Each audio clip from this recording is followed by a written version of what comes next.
Bueno, buenos días. Primero agradecer a los amigos de la Asociación de San Feliu de Guíxols por la oportunidad. Y bueno, esto es un tema muy amplio y entramos en materia. La definición de indiano, evidentemente, es la de todos estos españoles, ya tuvieran o no tuvieran dinero, que se fueron a Cuba a hacer fortuna y que regresaron en un buen sentido. ¿Qué haremos hoy? Tocaremos los aspectos históricos postales y trataremos sobre todo el correo fuera de valija, que es lo que mejor demuestra las relaciones económicas entre diferentes grupos de poder.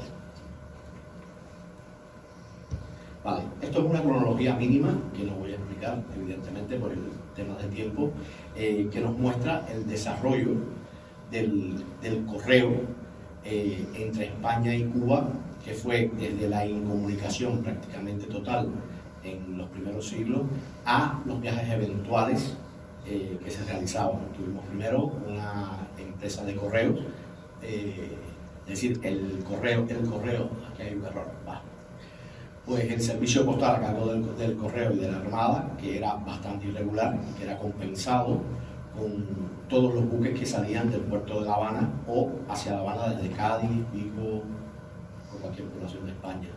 Después tuvimos dos empresas de correos marítimos que definitivamente incumplieron por ambas partes, es decir, por la parte de las subvenciones del Estado y en sí de los viajes que tenían que hacer, el mejoramiento del correo y todas estas historias, y finalmente aquello terminó quebrando. A partir de 1851 el correo ya corrió a cargo de la Armada y del correo propiamente. A ver, nos centraremos en la correspondencia fuera de valija, que en este caso era toda la correspondencia que se entregaba propiamente en el barco, que no tenía intervención de correo.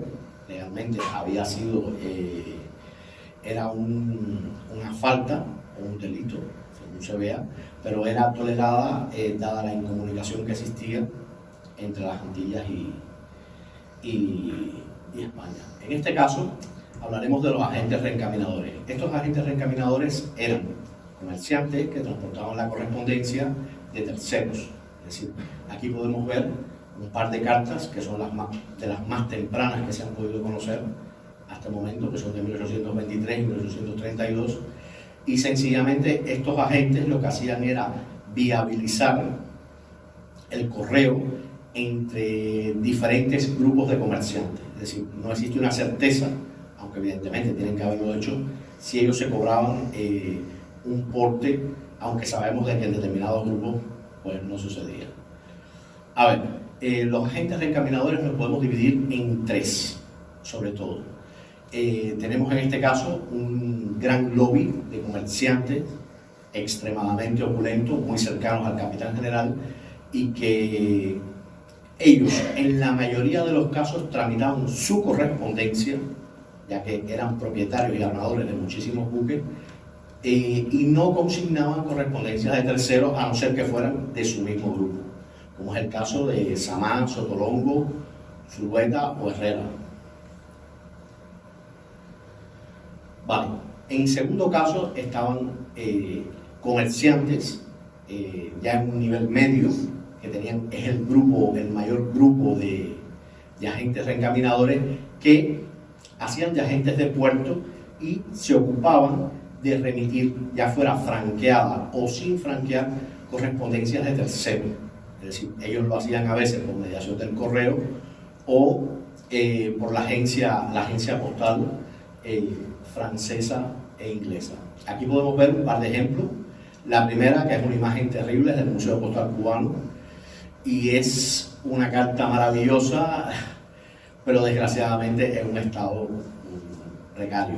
Bueno, la segunda es un franqueo mixto de un reencaminador de Matanzas que la consigna a La Habana y bueno, finalmente tiene que ser reencaminada nuevamente para poder llegar a su destino en Buenos Aires.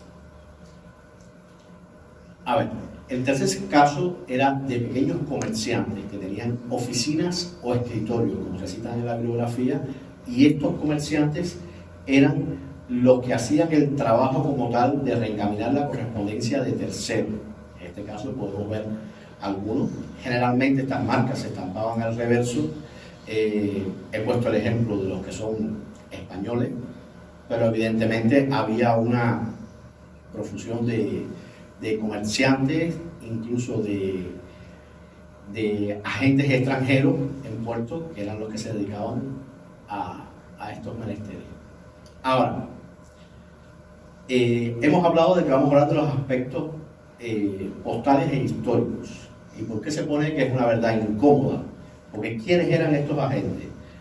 Por ejemplo, este señor, que era Julián de Zulueta, que fue considerado el hombre más rico de su tiempo, era un vasco perteneciente al lobby más exclusivo de comerciantes cubanos, pero evidentemente era un negrero. Es decir, es una verdad incómoda porque no a mucha gente le gusta que le recuerden estos orígenes, pero situándonos en el marco histórico en el que estamos hablando, pues sencillamente la mayor fuente que tenían estos personajes pues era la trata negrera como tal. Es decir, legalmente estaba prohibida por el capitán general y por las autoridades españolas bajo presiones de los ingleses desde 1818, pero ¿qué sucedía? En La Habana no se desembarcaba, pero se desembarcaba en el puerto de enfrente. Y casualmente los ingleses tenían un cónsul, Rayford, que el tío andaba bastante al hilo con el tema de la trata negrera, y aunque lo denunciaba el capitán general, pues en la práctica la persecución era prácticamente. Este es otro de los personajes más importantes de la colonia. Este era de Villarroel y la Virtud. Déjame ver, tengo los datos por aquí. Y este señor llegó a ser marqués de Marianao y uno de los más importantes hacendados y comerciantes de la colonia. Había heredado una sólida fortuna y la costumbre de sus antecesores también de la trata negrera. Es decir, Samá y Zulueta también estaban relacionados. Zulueta se había casado con una pariente de Samá y bueno, pues nada. Este era el tercer ejemplo que les tengo, que es Pedro Sotolongo.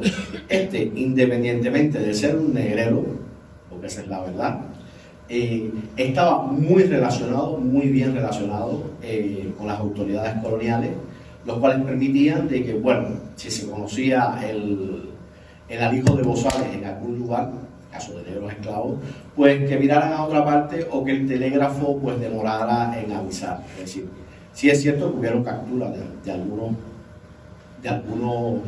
alijos, pero esto, la verdad es que se conoce de que incluso una vez capturados se llevaban a otro lugar y se vendían. ¿Vale? Otro caso, que es el tráfico de colonos chinos. Es decir, hablamos de una élite que se dedica, en el momento en que ya ven que la trata negrera es bastante complicada, a la trata de colonos chinos. Pero no solamente de colonos chinos, de yucatecos, de canarios y de gallegos. Es decir, los llevaban en condición de semiesclavitud y se los iban pasando por contratos entre ellos, y bueno, hay una gran cantidad de comerciantes que se dedicaron a este tema. Es decir, en este caso la trata de colonos chinos no estaba ni prohibida, aunque sí regulada, hasta el buen momento en que mandaron a un embajador a Cuba, y cuando vio las condiciones en las que tenían a los chinos, pues evidentemente aquello se suspendió. Es decir, el chino llegó a ser el estrato más bajo de la sociedad cubana, sí, incluso por debajo de la esclavitud. Vale. Para finalizar, les tengo a un personaje. Es decir, hace años tuve oportunidad de ver una carta que no pude adquirir de este señor, de Jaime Partagás. Desconozco si la carta era reencaminada, pero no lo dudo. ¿Por qué motivo? Porque Jaime Partagás, que es un catalán nativo de Arenys de Mar, se evacúa con 14 años, hace fortuna y se dedica primero a comprar las cosechas en la zona de Pinar del Río. Es un hombre que fue realmente importantísimo desde el punto de vista técnico en la industria del tabaco, pero también era un poquitico, y me disculpan la palabra, un poquitico cabrón. Entonces, ¿qué hizo este hombre? Este hombre, como sabía de que un asturiano, Cabañas, pues tenía muchísimas medallas y gozaba de prestigio internacional, pues inscribió una marca similar y con ella competía en las exposiciones universales. Llegó a ser un proveedor de diferentes casas reales. ¿Qué sucede con este señor? Que tenía tantos enemigos hasta que en 1866, en una de sus vegas, ya retirado, pues le dieron un tiro y no se sabe todavía quién fue quien lo mató. Es decir, con Cabañas tuvo muchísimos pleitos, tuvo pleitos con muchísima gente, porque parece de que era un hombre complicado, y desgraciadamente, a pesar de que este hombre facturaba más de 300.000 pesos en aquella época en despachos de tabaco, y tiene que haber tenido una correspondencia muy importante, pues la correspondencia no ha sobrevivido. Es decir, ha sobrevivido, por ejemplo, la de H. Buchmann, la de otros tabaqueros, pero la de Partagás, en este caso, no. ¿Vale? Pues creo que me he ceñido bastante al tiempo y bueno, pues nada.